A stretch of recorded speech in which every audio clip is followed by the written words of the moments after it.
नमस्कार मित्रों, आप सभी का एक बार फिर से हार्दिक स्वागत है हमारा चैनल श्याम की स्टोरीज़ पर। जैसा कि आपको ज्ञात है कि हमारे चैनल पर जो कहानियाँ आप देखते हैं वो मोटिवेशन से और मोरल से, जो शिक्षाप्रद कहानियाँ होती हैं उससे ओतप्रोत होती हैं। इसी के साथ हम आपको आज की कहानी जो सुनाने जा रहे हैं वो एक ऐसी शख्सियत की सफलता की कहानी है जो अपने जीवन में जीरो से शुरुआत करता है और करोड़ों अरबों खरबों रुपए की संपत्ति बना लेता है।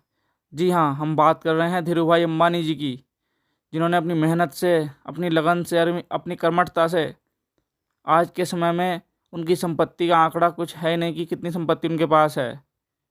तो चलिए हम आज की यह सफलता की कहानी शुरू करते हैं जो धीरू भाई अंबानी जी की है। एक आदमी जो हाई स्कूल की शिक्षा भी पूरी नहीं कर पाया, वह इतने गरीब परिवार से था कि खर्चा चलाने के लिए भी उसे अपनी किशोरावस्था से ही नाश्ते की रेहड़ी लगाने से लेकर पेट्रोल पंप पर तेल भरने तक का काम करना पड़ा। ऐसे लड़के ने जब एक वृद्ध के तौर पर दुनिया को अलविदा कहा तो उसकी संपत्ति का मूल्य कुल 62,000 करोड़ रुपए से भी ज़्यादा था। अगर आप अब भी इस शख्सियत को नहीं पहचान पाए तो हम बात कर रहे हैं धीरूभाई अंबानी की। एक ऐसा सफल चेहरा जिसने हर एक गरीब को उम्मीद की सफल होने के लिए पैसा नहीं, नियत चाहिए। सफलता उन्हीं को मिलती है जो उसके लिए जोखिम उठाते हैं। धीरूभाई अंबानी ने बार बार साबित किया कि जोखिम लेना व्यवसाय का नहीं, आगे बढ़ने का मंत्र है।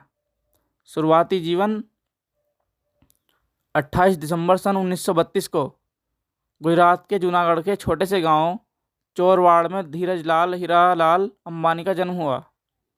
पिता गोवर्धन भाई अंबानी एक शिक्षक थे। माता जमुनाबेन एक सामान्य गृहिणी थी। धीरूभाई के 4 भाई बहन थे। इतने बड़े परिवार का लालन पालन करना अध्यापक गोवर्धन भाई के लिए सरल काम न था। एक समय ऐसा आया कि आर्थिक परेशानियों की वजह से धीरूभाई को पढ़ाई बीच में ही छोड़नी पड़ी और उनकी स्कूली शिक्षा भी अधूरी रह गई। पिता की मदद करने के लिए धीरूभाई ने छोटे मोटे काम करने शुरू कर दिए।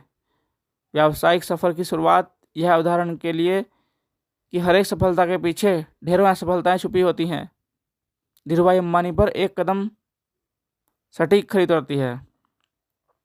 पढ़ाई छोड़ने के बाद पहल धीरूभाई ने फल और नाश्ता बेचना शुरू किया, लेकिन कुछ खास फायदा नहीं हुआ। उन्होंने दिमाग लगाया और गांव के नज़दीक स्थित धार्मिक पर्यटन स्थल गिरनार में पकौड़े बेचने का काम शुरू किया। यह काम पूरी तरह आने वाले पर्यटकों पर निर्भर था। जो साल के कुछ समय तो अच्छा चलता, लेकिन बाकी समय इसमें कोई खास लाभ नहीं था। अब धीरूभाई ने इस काम को भी कुछ समय बाद बंद कर दिया। बिजनेस में मिली पहली 2 असफलताओं के बाद उनके पिता ने उन्हें नौकरी करने की सलाह दी। नौकरी के दौरान भी बिजनेस। अब धीरूभाई अंबानी ने बड़े भाई रमणीक भाई उन दिनों यमन में नौकरी किया करते थे। उनकी मदद से धीरूभाई को भी यमन जाने का मौका मिला। वहाँ उन्होंने सेल कंपनी के पेट्रोल पंप पर नौकरी शुरू कर दी। महज 2 साल में ही अपनी योग्यता की वजह से प्रबंधक के पद तक पहुँच गए। इस नौकरी के दौरान भी उनका मन इसमें कम और व्यवसाय करने के मौक़ों की तरफ ज़्यादा रहा। उन्होंने उस हर एक संभावना पर इस समय में विचार किया कि किस तरह वे सफल बिजनेसमैन बन सकते हैं। 2 छोटी घटनाएं बिजनेस के प्रति उनके जुनून को बयान करती हैं। यह दोनों घटनाएं उस समय की हैं जब वे सेल कंपनी में अपनी सेवाएं दे रहे थे।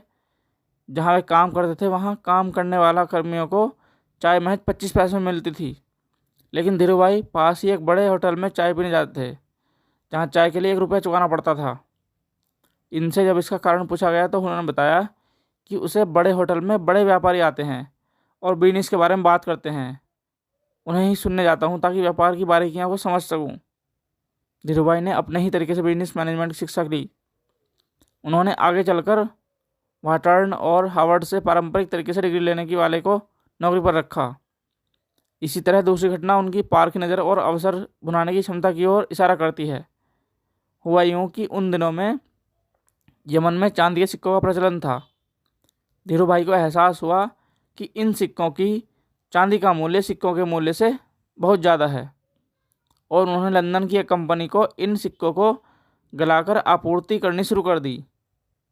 यमन की सरकार को जब तक इस बात का पता चलता वे मोटा मुनाफा कमा चुके थे। ये दोनों घटनाएं इशारा कर रही थी कि धीरूभाई अंबानी के पास एक सफल बिजनेसमैन बनने के सारे गुण हैं। अब चुनौतियां और सफलता। अब यमन में धीरूभाई का समय बीत रहा था कि वहाँ आज़ादी के लिए लड़ाई शुरू हो गई है और ढेरों भारतीयों यमन छोड़ना पड़ा।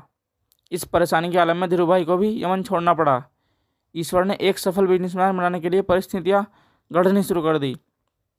इस नौकरी के चले जाने के बाद उन्होंने नौकरी की जगह बिजनेस करने का निर्णय लिया, लेकिन व्यवसाय शुरू करने के लिए पैसों की ज़रूरत थी। धीरूभाई के पास निवेश के लिए बड़ी रकम नहीं थी, इसलिए उन्होंने अपने मामा त्र्यंबक लाल दामानी के साथ मसालों और शक्कर के व्यापार की शुरुआत की। यहीं पर रिलायंस कमर्शियल कॉरपोरेशन की नींव पड़ी। इसके बाद रिलायंस ने सूत के कारोबार में प्रवेश किया। यहाँ भी सफलता ने धीरूभाई कदम चूमे और जल्दी ही वे बॉम्बे सूत व्यापारी संघ के कर्ता धर्ता बन गए। यह बिजनेस जोखिमों से भरा हुआ था और उनके मामा को जोखिम पसंद नहीं था, इसलिए जल्दी ही दोनों के रास्ते अलग हो गए। इससे रिलायंस पर कोई खास फर्क नहीं पड़ा और 1966 में रिलायंस टेक्सटाइल्स अस्तित्व में आया। इसी साल रिलायंस ने अहमदाबाद के नरोदा में टेक्सटाइल मिल की स्थापना की।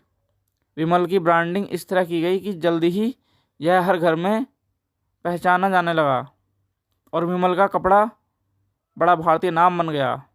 विमल दरअसल उनके बड़े भाई रमनीक लाल के बेटे का नाम था। इन्हीं सब संघर्षों के बीच उनका विवाह कोकिलाबेन से हुआ, जिनसे उन्हें 2 बेटे मुकेश और अनिल तथा 2 बेटियां दीप्ति और नीना हुईं। उन्होंने इसके बाद कभी पीछे मुड़कर नहीं देखा और रिलायंस कपड़े के साथ ही पेट्रोलियम और दूरसंचार जैसी कंपनी के साथ भारत की सबसे बड़ी कंपनी बन गई। इन सब के बीच धीरूभाई अंबानी पर सरकार की नीतियों को प्रभावित करने और नीतियों की कमियों से लाभ कमाने के आरोप भी लगते रहे। उनके और नुस्ली वाडिया के बीच होने वाले बिजनेस घमासान पर भी बहुत कुछ लिखा गया। उनके जीवन से प्रेरित एक फिल्म शुरू की गई, जिसमें अभिषेक बच्चन ने उनकी भूमिका का निर्वाह किया। लगातार बढ़ते बिजनेस के बीच उनका स्वास्थ्य खराब हुआ और 6 जुलाई 2002 को उनकी मृत्यु हो गई। मृत्यु के बाद उनके काम को बड़े बेटे मुकेश अंबानी ने संभाला। ये थी हमारी आज की कहानी, जो भारत के एक प्रसिद्ध अवसरवादी बिजनेसमैन धीरूभाई अंबानी की है।